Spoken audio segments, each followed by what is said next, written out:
Umpisahan na natin guys yung ating pagluluto. Siyempre unahin natin ang mantika. Ayan. At pag uminit na ng konti yan, ay unahin natin ang ating luya. Ayan.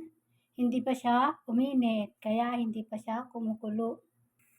Ayan na nga, uminit na ang ating mantika. Siyempre, i-fry muna natin ang ating luya. Isusunod naman natin ang ating, ayan, bawang. Buo yung bawang na nilagay ko. Hindi ko na siya binit-bit guys. Ganyan lang. At syempre, lalagay natin ng sibuyas. Ganyan lang guys.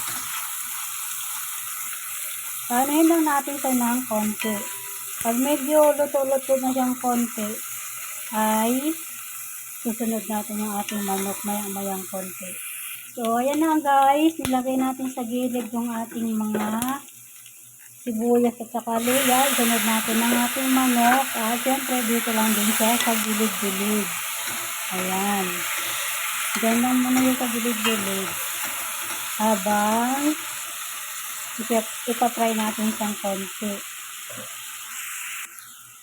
Ayan. Dahil nahulog yung ating ginagamit kanina, kaya nagpalit tayo ng medyo maliit.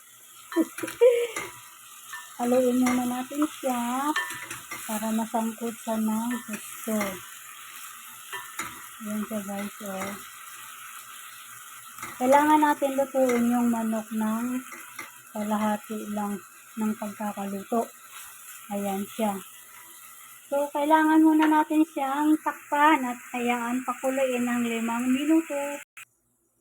So, ayan guys. O, ayan kumulo na siya, ay ilalagay na natin yung ating pamintang buo, laurel at saka yung ating kalahating Maggi. At syempre, halu-haluin. Kasama na lahat. Ayan. Halo-halo lang.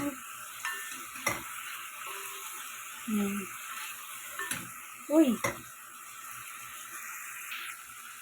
So, ayan na guys. O, haluin natin ng mabuti hanggang sa maluto at takpan ulit natin siya para mag-absorb lahat ng mga ingredients doon na pinagsama-sama natin. Ayan na.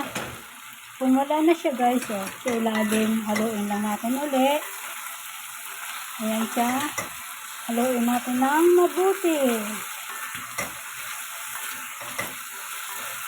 O, diba? At mamayang konti, lalagyan natin ng tubig na mainit. Kailangan natin papulahin pa siya ng konti. Hayaan muna natin siya at takpan ulit. At ayan, buksan na natin ang mahiwagang kaldero. O, yan.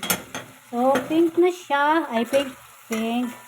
Pula-pulang konti. So, lagyan na natin ng tubig, guys.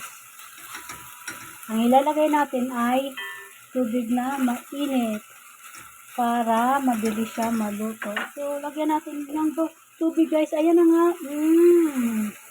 At hayaan natin siyang kumulo ng 15 minutes. So, takpan natin ulit. Ayan na guys. Buksan na natin kung nabawasan yung sabaw. Ayan. Haluin muna natin. At tikman natin kung siya ay may lasa na. Kasi kalahating Maggi lang yung nilagay natin. Ay, kulang pa ng asin. So, lagyan natin ng kaunting asin. Ayan. Kunti lang kasi mahirap na pag maraming asin maalat. So, ayan na guys. Buksan na natin. Haluin natin ulit. Ayan. At takpan natin ulit. Ayan guys, luto na siya. Kaya ilalagay na natin yung ating gulay na pipino. Ayan. At pakuluan lang natin siya ng 5 minuto ulit.